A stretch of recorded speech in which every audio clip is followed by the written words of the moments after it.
So that group of 7 defensemen, it seems as though the hierarchy has changed from Yeah. before they left for that trip to how it is now. Hmm. Uh, I mentioned Jaden Struble earlier. The minutes, his usage has increased progressively, and now he's borderline top 4 defenseman. It's a little bit hidden in the fact that they were playing 7D recently, so you just look at identifying pairings and in different situations and how they're going to be. The usage also is factored by special teams, and Struble is not being used on special teams all that much, or hardly at all. So I think, but his time on ice has increased. Barron's has decreased, Mm. and Kovacevic, who a month ago was playing 20 minutes a night, is now Was top pair being D. threatened to be scratched for the third time in the last 6 games. He's their 7D. Yeah. And even in a situation where they had 7 defensemen against the Sabres, there was a situation in the second period where he had the option to just chip the puck out of his zone. He tried to make a play. He turned the puck over. The Sabres spent quite a bit of time in the Canadian zone, and that ended his night. He did not play after that, didn't play at all in the third period. He Hmm. knows it, and he knows that he's struggling. He remains confident, but he knows that he needs to be smart about the way that he manages the puck. But he's back to being the Jonathan Kovacevic that we had pictured originally as the ideal 7th guy. It's Yeah. just that the guys in front of him now are different, right? You've got Struble, you got Barron there. You don't have Jacky, who's still in Laval. So the Hmm. whole picture has changed, and to me, it's all for the best because the Canadiens have a better read on all those young defensemen that have turned pro, that are readily available to them. And I think that they'll be in a good position in the summer to say, okay, of that group, which is the one guy or maybe the 2 guys that we can move and get some help somewhere else, and which are the ones that we're going to invest in heavily and go with in the future. Yeah. Um, and it really, it makes the waiver situation, I think, is what kind of, I think in an ideal world, they wouldn't have to make that call right now because you look at guys and sometimes guys just take longer, and sometimes it's okay to leave young guys in the age. Like, look at what the Red Wings are doing with Simon Edvinsson. I mean, he seems to be a guy who should be in the NHL at this point, and Yeah. they're slow playing it hard. I could see the Canadiens doing that with Logan Mailloux, for instance. He's taken a while, Totally and agree. he's just now starting to figure out the AHL at this point. You remember when he got cut, Martin St. Louis is like, would He you thought he would bet? play games in Montreal Would you this bet year. that he would play games in Montreal this year? I would. He very confidently said it that we're going to see him Yeah. at some point this season. But Logan Mailloux is nowhere close to a call up right now, and that's a good thing. I think the Canadiens have made the decision that, and even Marte said it today after practice, how Mitchell Stevens is a guy who can play a role. He's a veteran guy. Can do certain things that they need out of that role, and most importantly, and he kind of slipped this in there, allows us to keep the young guys who are not quite ready yet in Laval. So referring to a Josh Roy or a Sean Farrell or a Riley Kidney or what have you, in terms at the forward position. But the Canadiens have been pretty hell bent from day one. Heineman was always identified as a guy that was just on the cusp of the NHL. So he's, I think, an exception to this.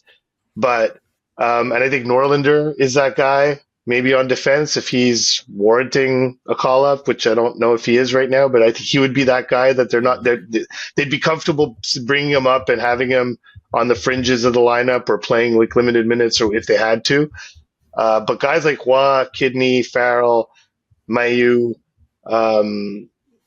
these are guys that they want to keep in Laval for this season, if not also next season. Like they want them to fully develop there. So it's, um, You could add but Trudeau maybe to that. you could add Trudeau to that. I think I think he's in that grouping. All similar age, you know. I mean, it's like Mayu's 20. Jack is going to be 23 at the end of the month, so he's a little older, and he's obviously not in that category. But I think the one caveat to that is like look at Struble. Like Struble is the one example where the argument could be made that Struble was not ready for the call up. He looked it by the way he was playing in Laval, but you could have easily made the argument that Struble is in that group of guys that we should keep in Laval and let them marinate. And he gets called up. The NHL style actually suits him better somehow. And he's stealing chairs left, right, and center. You know, I mean, Martin was asked today, like, is Heineman in a position to steal a chair? And he had a little grin on his face. He said, there's always room to steal a chair. And there's always opportunity. And the best line for him after practice on Friday that I found was that no coach cuts his bench in the first period. Everyone pretty much starts on equal footing.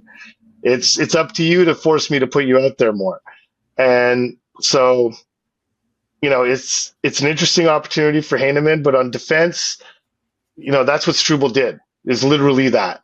What Martin said there, that's Jaden Struble. And the Canadiens, that's the issue I have with saying, like, oh, we're going to identify this guy and that guy to get rid of.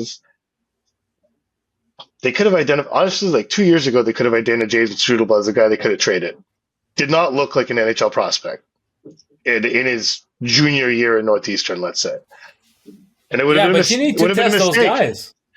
Well, that's what I'm saying. Test those guys. That's my whole point, is that they need to test those guys.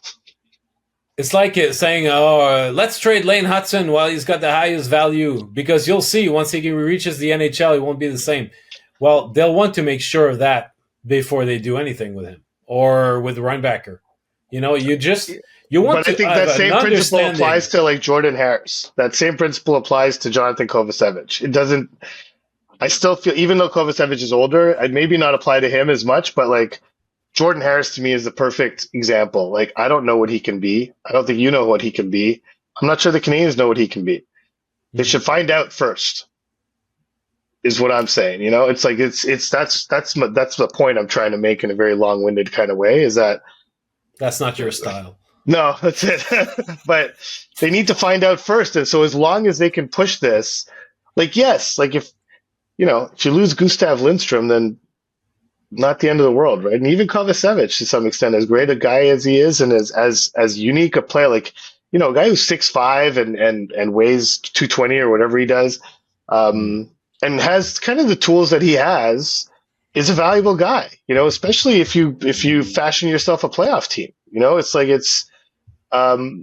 guys like Kovacevic are valuable in the playoffs, and so right-handed shot. Right shot, also physical, heavy. Those are guys that playoff teams are after. And so this whole rush, this whole rush that everyone feels, like every time we solicit questions for anything, how many people ask, like, what's going to happen on defense? We have so many defensemen. When are we going to trade defensemen? Like, there's no rush. And for a lot of these guys, like if you choose to trade Jordan Harris, what do you think you're going to get in return?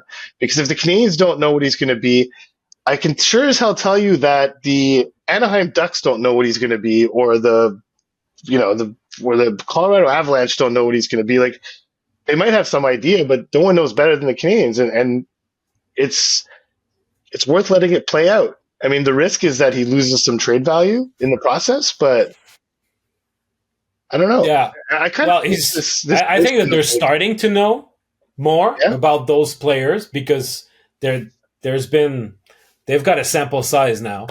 But there's a misconception when you bring up, the comments or questions we get from our listeners, and they say, well, what they're going to do. There's this misconception of they need to move someone in order to make room for somebody else who's coming.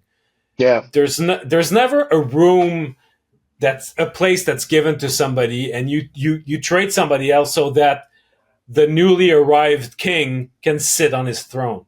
That doesn't Yeah. happen, except for Carey Price when they traded Christophe Alluet. But Yeah. that's about the only time.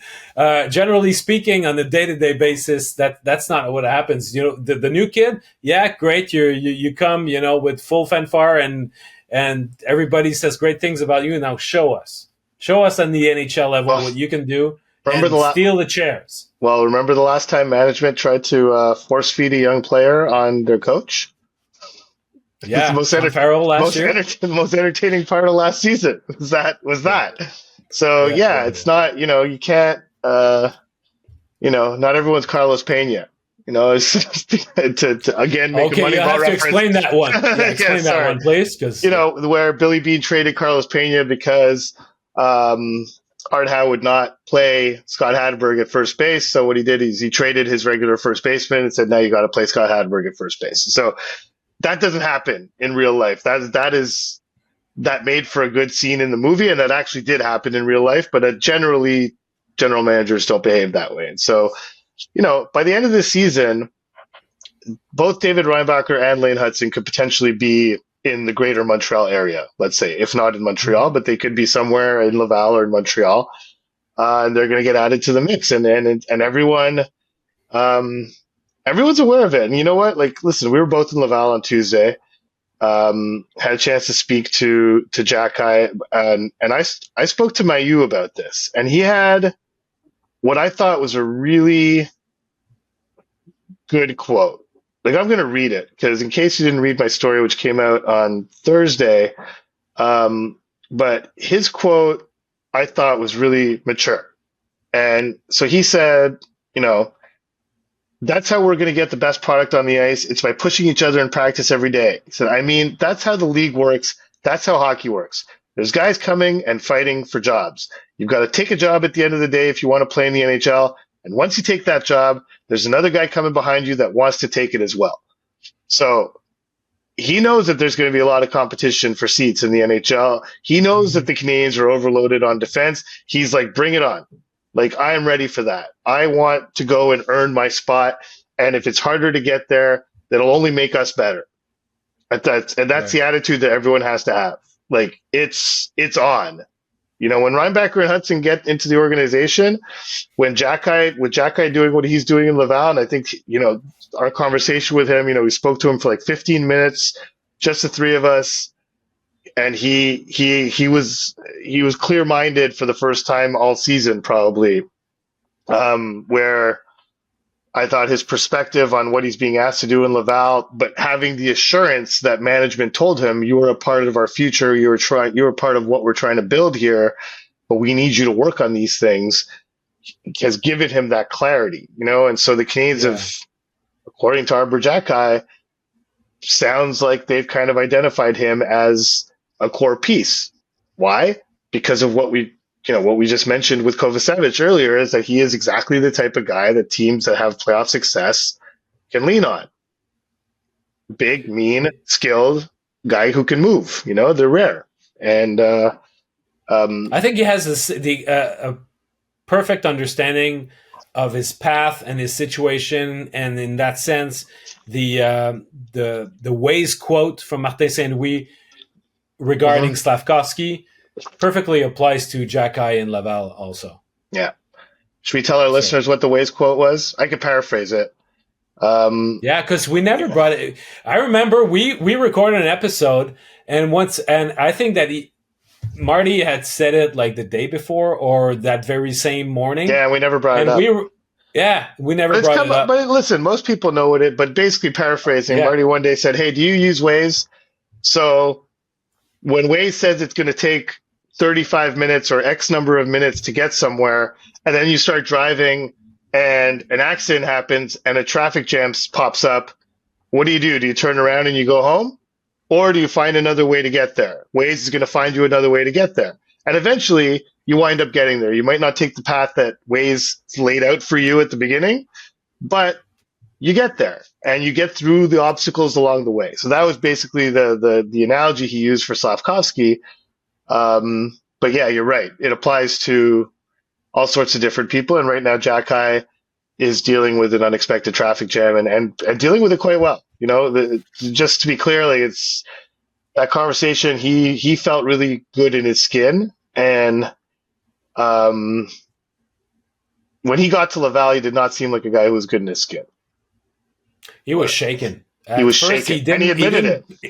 He didn't completely understood why he was there. No, and he said, I didn't think I had arrived necessarily, but he didn't understand or picture what it was about his game that justified him being sent down. And I think that as days pass and he sees what he's being asked to do in Laval, more and more he's going, okay, yeah. Okay, well, fine. I mean, I'm going to do it. I'm going to do what's being asked of me, and then I'm going to go back up. But in that sense, he's never lost confidence in his ability. But I find that that's where the environment of the Laval Rocket is so good and so professional that guys, when they get there, they're like, man, this is not the NHL, but it's really the next best thing. And it's a very positive environment. And he told us that Norlinder and him, while they were on the bench during a game, at some point Norlinder said, Arbor, look around. They were playing a game in Laval. And he said, listen to those fans here. Look at that atmosphere. Wherever we could be traded in hockey, we would not get the same experience, whether we're in Montreal at the NHL level or Laval at the AHL level. The guys go play in Hershey, in Springfield, in Lehigh Valley, and man, it's dead compared to what they experience in Laval. So there's an uplifting part to their development that makes the blow of being sent down or just doing time in the American League so much easier. I mean, Jack said he was looking around in Lehigh Valley. He's like, "Are we playing in the same league? Like, what is this place?" And even Hershey, which has healthy crowds, he couldn't stop gushing about the atmosphere in Laval and somewhat the similarities between Laval and Hamilton, which is his hometown. Kind of this a suburban, more workman-like crowd. I don't think it's quite the same in terms of demographics with Hamilton and Laval, but the reality is that Laval's a more accessible arena where you get probably a more of a diehard fan turnout. You have more kids in the crowd. It's just a more affordable evening. So you get more genuine fans and fewer business types, let's say, at the game, even though I think the atmosphere at the Bell Center is fantastic. But you do have, a 10,000 seat arena that is often packed and they just played 2 sold out games, their last 2 home games. It helps for sure. And you just watch Arbor Xhekaj, even the practice that we watch, you just watch him on the ice and he's having fun. Guys are laughing. He's joking around with people. It's just, he's in a good place, but he can be in a good place knowing that he was given that assurance by management when they sent him down. He told us his first thought when he was sent down was, holy shit. Like, that was the first thing that went through my mind. And he's like, you just coming over that shoulder injury. He's like, what if I hurt my shoulder again down there? I'll never be back here. Like, it was just sort of dire things going through his head, but now he seems in a good place. And if they can, if they can clean up the things that he needs to clean up, oh, he'll be back. He'll be back, and he is, I think, a core element of this team going forward. I really do think the Canadiens view him that way. It's funny because I asked Logan Mailloux, who's obviously paired with Mailloux in Laval. I said, "Well, what has it meant to you to have Xhekaj next to you?" So Arbor, here's my question, and he replies himself, so, I'm a father figure. So he's like, from all of his 22 years old. So he's 2.5 years older than the guy, but he is. Yeah. I mean, for Mailloux, he is. That's reality. Like, he's a guy who's because it's the NHL experience.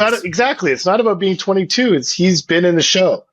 He's kind of he's not quite that, but he's kind of the Crash Davis on that team. Like, in the sense that he's been in the show. He's had his taste of the show. and now and he knows what it's like, what everyone's after over there. So